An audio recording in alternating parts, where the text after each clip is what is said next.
Okay, it's the springtime. Spring, summer, autumn, winter. I'll put winter back over here too so we can see it going around this way. But if you have a linear graph, it'll go like that, but a circular graph will come around. So we've got spring, summer, autumn and winter. When the sun climbs up 23.5 degrees up to the Tropic of Cancer, that's midsummer. If you're in Italy, you're going to be on the beach. If you're down in Australia over here, it's freezing when the sun is on June the 21st. It's midwinter, but up there it's summer. So let's look at this from the north, okay? And then we will understand the whole science. So June the 21st is the solstice. Solstice, sol is the sun. Stitio means stand still. Why? Because the sun, as I said before, it travels 47 degrees on the horizon. That's 47 degrees from there to there. So you'll see the sun go from summer, autumn, winter, spring. Summer, autumn, winter, spring. As it hits the solstices, it appears to stop. The sun, you can watch it on the horizon. You can watch the sun go from summer to winter, whether you watch it rising or whether you watch it setting. You'll see this. It's always moving. It's walking on the water. When it sets on the water, it walks on the water. 47 degrees every year. When it's rising in the east, it rises, comes up out of the ocean. You see the fire coming up out of the ocean. That's the Jesus coming up out of the mare, in Latin, Maria. Jesus is born of Mary. The maritime, the marine, the JES in Hebrew is fire, the sun. So when the sun comes up and it's walking on water, that's Jesus walking on water. The Gospels are not literal. They are not literal. There is a literal component to the Gospels, but it's the bottommost level of interpretation. All sacred scriptures, all of them, they're all sealed with 7 seals, 7 levels of interpretation. The highest one is this, which I'm about to show you, because this leads to the mystical.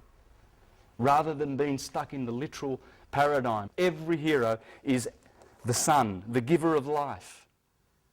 From this source and center of our solar system, we get 3 things. In every culture, it has always been recognized that the sun is responsible for 3 L's. Life, undoubtedly. Love, and light. And if you put an L on the front of them, the name of this is Helios in Greek, with an H. H-E-L, that E-L is going to pop up everywhere. Israel, angel, evangel, citadel, chapel, cathedral, Michael, Gabriel, Elohim, the elder in your church. L is everywhere because it's Helios. This is the sun and the science of the sun. In fact, first century Christians were called Heliognostics. Heliognostics means sun knowers. They were sun knowers. They knew the sun. They knew the science of the sun. And this is what we need to get back to. We really do. And you'll see this. It's beautiful knowledge. When the sun hits the Tropic of Cancer, it will be in there for 30 days. It'll also be in Leo next in July, August, and then Virgo. So, we've got Cancer, Leo, Virgo. Then the sun goes below the equator here. Bad. Remember? Evil, cold, winter, detriment. Now you've got to see this as a pulse. Believe you me, this is a pulse. Even though it's a cycle, it's back to the argument in quantum physics, particle or wave, particle or wave. Well, the planets are particles, but they produce waves. Saturn produces a wave of 29.5 years. That's how long it takes to go around the sun. So it just, it sends out that frequency every 30 years. Boom, a pulse. Jupiter goes around every 12 years. Boom, it's a 12-year pulse. And isn't that interesting? Because Jesus was 12 when he was in the temple, and he was 30 when he started his ministry, like every other hero, because you need the knowledge of the solar system. When you know the cycles of the solar system, you'll know why the Israelites were in the wilderness for 40 years. 40 comes to these 40 days. It's everywhere here. And all the festivals, All the nursery rhymes, poems, Humpty Dumpty, whatever you want, they're all here in this cycle of the sun. This is where the sun begins his journey. This is the start. In fact, March used to be called Primus. Primus. What does Primus mean? First. In fact, that's why September is over there. That means 7. First, second, third, fourth, fifth, sixth, 7. March has always been the first. March here, the 21st of March, the first degrees of Aries, is where we get right ascension. All right? If you know your astronomy, there's right ascension and declination. Right? That's the equivalent terms for latitude and longitude. Right ascension begins here. Longitude begins at Greenwich. We have to have some imaginary line. But latitude, this is the line for latitude. You go 23.5 degrees latitude, 23.5 degrees latitude south of the equator. So we know what latitude is. This is longitude. Well, this is where it all starts. In fact, this is spring. And the French call, and the Italians, I'm Italian, the Italian call spring primavera, because it's the start. Everything starts here. And as I will show you later, the head of the human being is here. The day starts here at 6 a.m., 6 a.m., 12 a.m., 6, 12. And the year starts here in spring, summer, autumn, and winter. Because astrology is hidden in that. Astrology is based on this sine wave. Right? This is going to put together all the sciences. Not one will be left out. Mathematics, astrology, astronomy, the lot. Okay? Libra. Now I want to do another colour here, red, because that's the colour of autumn. The leaves turn red about here. So the sun is actually going through the Red Sea. This is also called Egypt. This is the promised land. This is the land flowing with milk and honey. This is Eden. This is out of Eden. Good, evil. Libra, Scorpio, Sagittarius, Capricorn, Aquarius and Pisces. These are the winter months. These are the good months. In fact, this corresponds to the Jewish candelabra. 1, 2, 3, 4, 5, 6, 7. Because the rulers inside there, the planets, all have a ruling body. Okay? So you see how I've done this in green? That's photosynthesis. Everything is green here. Okay? So this is what happens. The sun comes up, March the 21st. Aries, the lamb, spring. Taurus tells you, grab your bull, plough. This is the sign of fixed earth. All these signs have their elements.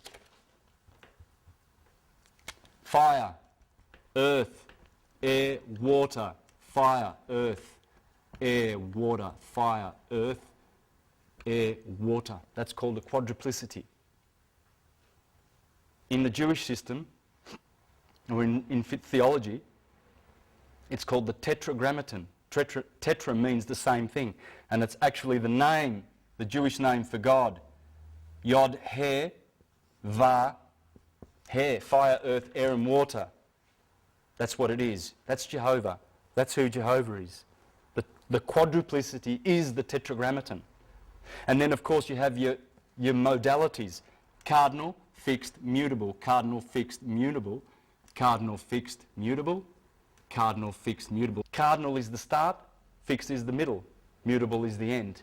You know, an analogy would be you hop in a plane and you take off. That's the cardinal, the explosive energy to get those turbines going, to get that plane and all that weight up 9,000 metres, and then it coasts along. And it doesn't use much gas or fuel, but that coasting along would represent fixed. It's fixed. It's that element, that earth is fixed. The bull, plant, the ground. This is earth. Spring is earth. Spring is about earth. Summer is about fire. That's fixed fire. That's fixed earth. Over here, you have fixed water, Scorpio, and fixed air, Aquarius. Well, that also, air and water have the wintry qualities, as you will see. Once you start connecting a few of these things together. Mutable would be the jet coming down and it's changing. Or like when you turn your oven on to cook, you turn it on and the power to get up to cooking temperature. Then when it's fixed, you can cook. You can't cook when the temperature's going up and down. You'll know that, won't you? You can flatten a nice cake if you don't have a fixed temperature. And so that's what that is. Cardinal, fixed, mutable. That's the triplicity. So you've got a quadruplicity and a triplicity. That's the Trinity.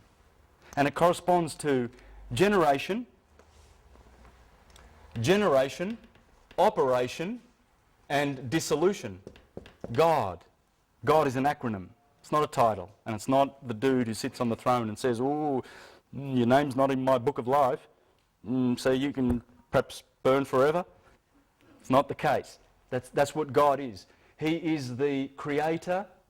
In the Hindu, Krishna, Vishnu, is the creator, the preserver, and the destroyer. Everything generates, is born. Everything does stuff, and then everything dissolves. This sun, the earth that we're on, our bodies, generated, come out of a womb, did stuff. I'm doing this presentation. One day, this body will not be around. The molecules will decompose, and they will go up. They go up. And all these elements that we have in our body, they are very light. In fact, hydrogen, the atomic value number is 1. Carbon is 6. 1, 6, 7, 8. These are the lighter elements, and we're made up 97% of these. Okay, back to the story. Gemini, the twins. Twin goats, twin lambs. Cancer, the sideways moving animal. It never walks in a straight line, because when the sun hits the Tropic of Cancer, it's got nowhere to go but sideways. It's all downhill from there. This is downhill. This is where the sun rules in his kingdom. In fact, he rules here in Leo, fixed fire. The sun, these 7, who are also the 7 days of the week, Sunday, Monday, the moon off the earth, Mercury is Tuesday, Venus is Friday, Venerdì, Mars is Martedì, Tuesday. Sorry, that was Mercury, excuse me, Mercoledì, Mercury, Wednesday. Jupiter, Thor, god of thunderbolts. And have you seen any Voyager images of Jupiter? It's thunderbolts. It's all electric. It's like a sun. It's a storm of electricity. It's havoc. Havoc. He just eats up all the asteroids and junk from outer space and protects us. That's what Jupiter does. But he is Thor, the god of thunder, because he's thunderous in electricity. Saturn is Saturn Day, Saturday. The 7 days of the week, you'll see how that all fits in together later, okay? But those planets have their ruling houses here. This is Mars, Venus, Mercury, the moon, the sun, Mercury, Venus, Mars, Jupiter, Saturn, Jupiter. They're all there. The 7 are there because nature to manifest physical forms must have 7 energies. It must have 7. This is what a soul is. It's a compound. Spirit is a pure essence. Soul is a compound. It's made up of these 7 energies. Everywhere in the universe where there's material forms, these 7 appear. But all from the 12. They all come from the 12, from the ether. 1, 2, 3, 4, 5, 6, 12 signs. 12 different energies. Every year, every day, every hour, every minute, because it's all fractals. This is just a fractal of everything else that's going on in every part of the universe. Galaxies are doing it right down to the neutrino. These are the platonic solids. These shapes will fit into a sphere perfectly. There are no other shapes outside of this in the universe. Just these 5 shapes. The tetrahedron, the octahedron, the icosahedron, 20. Icosa in Greek is 20. Octa is 8. Tetra's 4, because it has 4 sides. Okay? Earth is hex, so it's just a square. Hex.